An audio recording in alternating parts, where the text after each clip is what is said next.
साधारण ब्याज। क्या पढ़ने जा रहे हैं? साधारण ब्याज। तो साधारण ब्याज की गणना करने के लिए हमको कुछ महत्वपूर्ण बातों को समझना पड़ेगा, जैसे कि मूलधन। तो मूलधन क्या होता है? मूलधन को इंग्लिश में बोलते हैं प्रिंसिपल अमाउंट। ये जो मूलधन होता है वो ली गई या दी गई धन। मान लो जाए आप बैंक में पैसा जमा करते हैं या बैंक से पैसा लोन लेते हैं, ऋण लेते हैं, तो जो भी रकम आप बैंक में जमा करोगे या बैंक से लोगे वो वाला धन क्या कहलाएगा? मूलधन। अब बैंक ही नहीं, यदि मान लो जाए आप किसी व्यक्ति से कुछ पैसे उधार लेते हैं तो जितना पैसा आप उधार लेंगे या जितना पैसा उधार देंगे वो कहलाएगा मूलधन। दूसरी राशि है दर। दर जो होता है उसको हमेशा प्रतिशत में व्यक्त किया जाता है। तो किसी भी व्यक्ति से या बैंक से जब आप उधार धन लेंगे तो आपको कुछ ना कुछ भाव से लेना पड़ेगा, कोई ना कोई भाव लगाएगा वो। इसको बोलते हैं दर। 5%, 10%, 2%, 3%, कुछ ना कुछ रेट लगाएगा वो, क्योंकि वो कुछ अपने फायदे के लिए आपको उधारी देगा ना, बिना फायदे के थोड़ी देगा भाई, है ना। तो दर को हमेशा प्रतिशत में लगाया जाता है। तो जिस भाव पर उधार दिया जाए या उधार लिया जाए इसको हम कहते हैं दर, और ये अंग्रेजी में कहलाता है रेट। तीसरी राशि है समय। तो जो आप समय को हम अंग्रेजी में बोलते हैं टाइम। तो जो भी धन आप उधारी लेंगे या उधारी देंगे उसके लिए समय निर्धारित रहेगा कि आप 6 महीने के लिए ले रहे हैं उधारी, कि 1 साल के लिए ले रहे हैं, कि 1 दिन के लिए ले रहे हैं, कि 15 दिन के लिए ले रहे हैं, ये सब क्या रहेगा? निर्धारित रहेगा। तो जितने दिन के लिए हम उधारी लेंगे या उधारी देंगे उस राशि को हम क्या कहते हैं? समय। और ये है साधारण ब्याज। तो साधारण ब्याज को हम अंग्रेजी में बोलते हैं सिंपल इंटरेस्ट। तो साधारण ब्याज क्या होता है? साधारण ब्याज को हम अतिरिक्त धन के रूप में जानते हैं। ली गई या दी गई राशि लौटाते समय दिया गया जो अतिरिक्त धन है वो कहलाता है साधारण ब्याज। आप किसी भी व्यक्ति को उधारी देंगे तो जैसे मान लो जाए आप किसी को 2000 रुपया दिए, तो 1 साल बाद आपको पैसा वापस करेगा तो आप 2000 थोड़ी लेंगे भाई। उसका जब आपको भाव रेट लगाया गया है तो रेट के हिसाब से आप क्या लेंगे? कुछ अतिरिक्त धन लेंगे। वही धन क्या कहलाएगा? साधारण ब्याज। जैसे आप बैंक से ऋण लेंगे, लोन लेंगे, तो बैंक वाला जैसे मान लीजिए आप 5000 रुपये उधारी लिए, तो 1 साल बाद जब पैसा वापस करेंगे तब क्या होगा? बैंक में 5000 दोगे आप, कुछ ना कुछ अतिरिक्त धन देना पड़ेगा ना। तो वही अतिरिक्त धन क्या कहलाता है? साधारण ब्याज। हालांकि साधारण ब्याज का दैनिक जीवन में उपयोग नहीं है। साधारण ब्याज की जो भी हमारे पास राशि था, मूलधन, दर, गुणा, समय, सब के बारे में हम लोग जान चुके हैं। अब हम सूत्र के बारे में जानेंगे। तो साधारण ब्याज का जो सूत्र होता है वो कुछ इस तरीके से होता है। साधारण ब्याज बराबर मूलधन गुणा दर गुणा समय बटे 100। यदि आप चाहो तो साधारण ब्याज के सूत्र को इस तरीके से भी लिख सकते हो। साधारण ब्याज बराबर मूलधन गुणित दर प्रतिशत गुणा समय। अब आप लोग सोचोगे कि 100 कहां गया, तो यहां पर घबराने की जरूरत नहीं है। यहां पर आप देखो 1/100 लिखे हैं। पहले वाले सूत्र में क्या लिखे हैं? 1/100। जब आपने 1/100 लिखा तो यहां आपने प्रतिशत नहीं लिखा, और यहां पर आपने प्रतिशत लिखा तो 1/100 नहीं लिखा। और प्रतिशत का मतलब क्या होता है? 1/100। तो दोनों सूत्र एक ही है, केवल लिखने का तरीका अलग अलग है। जब हमने बहुत सारे सवालों को बना बना के देखा, साधारण ब्याज की गणना करके देखा, तब हमको ज्ञात हुआ कि यदि हम मूलधन को दर से और समय से गुणा कर दें और उसको 100 से भाग कर दें तो हमको साधारण ब्याज का राशि पता चल जाता है। ठीक है, इसीलिए हम इन सूत्रों का इस्तेमाल किसमें करते हैं? अपने सवालों को बनाने के दौरान करते हैं। अभी तक जो जो चीज हमने सीखा है उसका हम उपयोग करना सीखेंगे। हम इस प्रश्न को हल करके देखते हैं कि साधारण ब्याज की गणना कैसे की जाती है। तो देखिए हमारा प्रश्न है 100 रुपए का 5% की दर से 1 वर्ष का साधारण ब्याज ज्ञात कीजिए। इस प्रश्न में हमको साधारण ब्याज ज्ञात करने के लिए कहा जा रहा है। और क्या क्या चीज इसमें हमको दिया गया है? 100 रुपए। तो ये 100 रुपया क्या है? मूलधन। 5% क्या है ये? दर। और 1 वर्ष ये क्या है? समय। तो हमको यहाँ 3 राशि दिया गया है, 3 राशियों की जानकारी दिया गया है, मूलधन, दर और समय। और हमको याद करना है क्या? साधारण ब्याज। तो प्रश्न में हमको जो जो जानकारी दिया गया है उसको सबसे पहले हम लिखेंगे दिया गया है। तो क्या क्या दिया गया है? मूलधन। तो मूलधन कितना है? 100 रुपए। मूलधन कितना है? 100 रुपए। दर कितना दिया गया है? 5%। मतलब 5% मतलब प्रत्येक 100 में 5 रुपया। इसका मतलब ये होता है ना।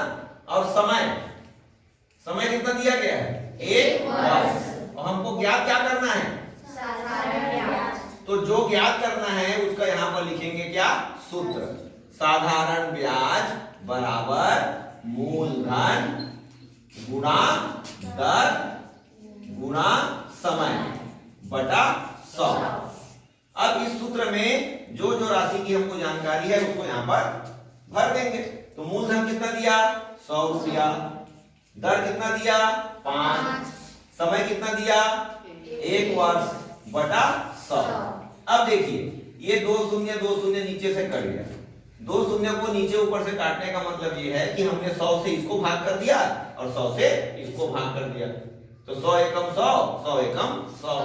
ठीक है। अब बचा क्या यहाँ पर? 5 गुना 1। तो 5 एकम 5। तो कितना है उत्तर हमारा? 5 रुपए। कितना आया? 5 रुपए। अब इस प्रश्न को ध्यान से देखो। जब हमारा मूलधन 100 रुपया था तो हमको ब्याज कितना लगा? 5 रुपये। कितना लगा? 5 रुपए। क्योंकि 100 का 5% क्या होता है? 5 रुपए के बराबर होता है। और समय हमारा 1 वर्ष है।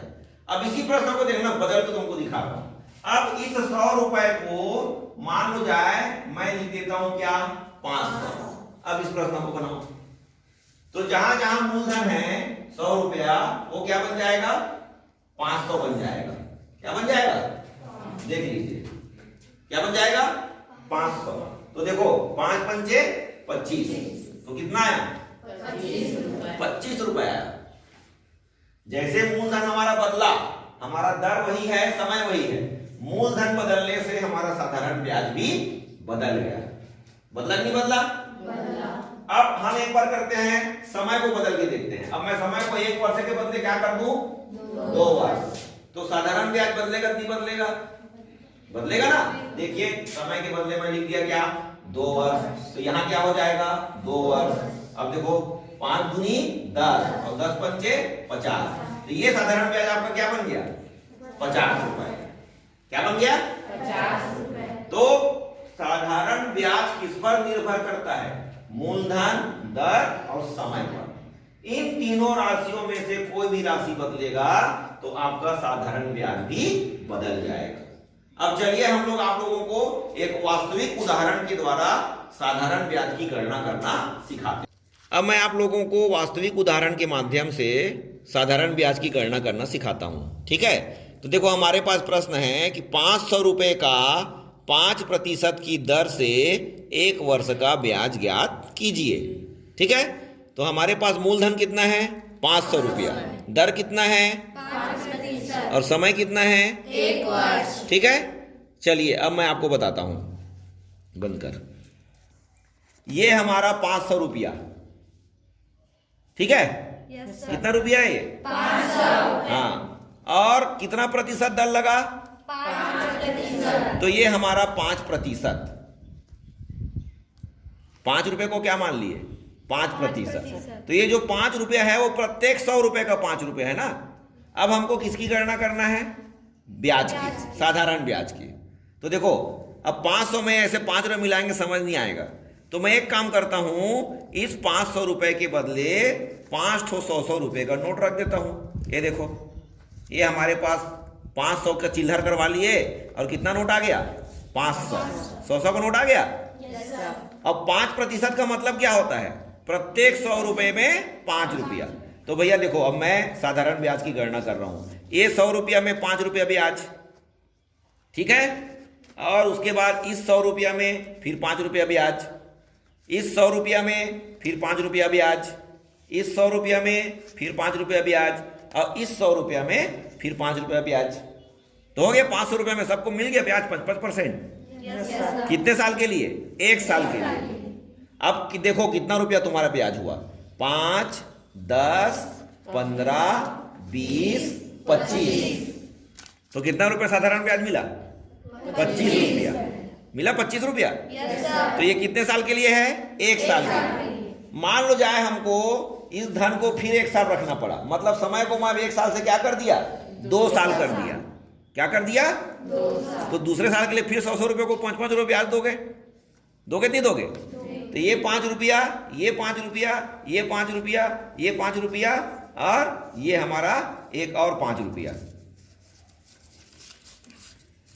ये मान लो जाए ये भी 5 रुपया है। ये देखो ये हमारा 5 रुपया। ये अब देखो अब कितना हो गया ब्याज? 10 रुपया, ये 10, 20, 30, 40, 50। अब साधारण ब्याज कितना हो गया? 50 रुपया। अगर मान लो जाए मैं समय को और बढ़ा दूं 1 साल, 3 साल कर दूं, तो फिर सब में 5-5 रुपये डालूंगा, तब ब्याज कितना हो जाएगा? 75 रुपये हो जाएगा। कितना हो जाएगा? 75। तो समझ में आया? तो जब हम साधारण ब्याज की गणना करते हैं तो क्या होता है? मूलधन, दर और समय तीनों का हम लोग गुणा कर देते हैं। तीनों का क्या कर देते हैं? गुणा। तब हमको मिलता है साधारण ब्याज। आई बात समझ में? चलो अब मैं मूलधन को बदल देता हूं। हमारा जो प्रश्न है उसमें मूलधन को हमने बदल दिया। क्या कर दिया? 700 रुपया। क्या कर दिए? 700। दर हमारा 5% है और समय हमारा 2 वर्ष। अब हमको साधारण ब्याज की गणना करना है। तो ये देखो 700 रुपया, 3, 400, 500, 600 और ये 700, कुल 700 रुपये हो गया। अब हमको सबको कितना परसेंट ब्याज देना है? 5%। तो सबको 5-5 रुपये फिर देंगे। तो देखो इस 100 रुपये को 5 रुपया, इस 100 रुपये को 5 रुपया, इस 100 रुपये को 5, इस 100 रुपये को 5, इस 100 रुपये को 5, इस 100 रुपये को 5, इस 100 रुपये को 5। मिल गया सबको 5-5%। तो 1 साल के लिए 5% हुआ ना। अभी हम लोग ब्याज कितने साल के लिए दिए? 1 साल के। एक बार 5-5 रुपये दिया मतलब 1 साल का है वो। तब 1 साल में हमारा ब्याज कितना हो गया? 5, 10, 15, 20, 25, 30, 35। 1 साल में 35 रुपये ब्याज हो गया। और दूसरे साल के लिए अगर गणना करेंगे तो फिर सबको 5-5 रुपये देना पड़ेगा। फिर इसको 5 रुपये देंगे, फिर इसको 5 रुपये देंगे, है ना। तो इस प्रकार से सबको 5-5 रुपये देंगे तो कितना हो जाएगा? फिर 35 रुपये देंगे ना, 5-5 रुपये करके। तो 35-35 कितना हो गया? 70। तो 2 साल में साधारण ब्याज कितना हो गया? 70। तो जैसे जैसे वर्ष बढ़ते जाएगा हमारा ये 5-5 रुपये का संख्या भी बढ़ते जाएगा। जैसे जैसे मूलधन बढ़ेगा हमारा ये 100-100 का नोट भी बढ़ते जाएगा। जैसे जैसे हमारा ये दर बदलते जाएगा वैसे वैसे हमारा 5 का नोट भी बदलते जाएगा। अगर दर को मैं 10% कर दूंगा तो जहां मैं 5-5 रुपये का नोट रख रहा हूं वहां 10-10 रुपये का नोट रखूंगा। तो इस तरीके से हमको साधारण ब्याज की गणना करना है। ठीक है? ओके।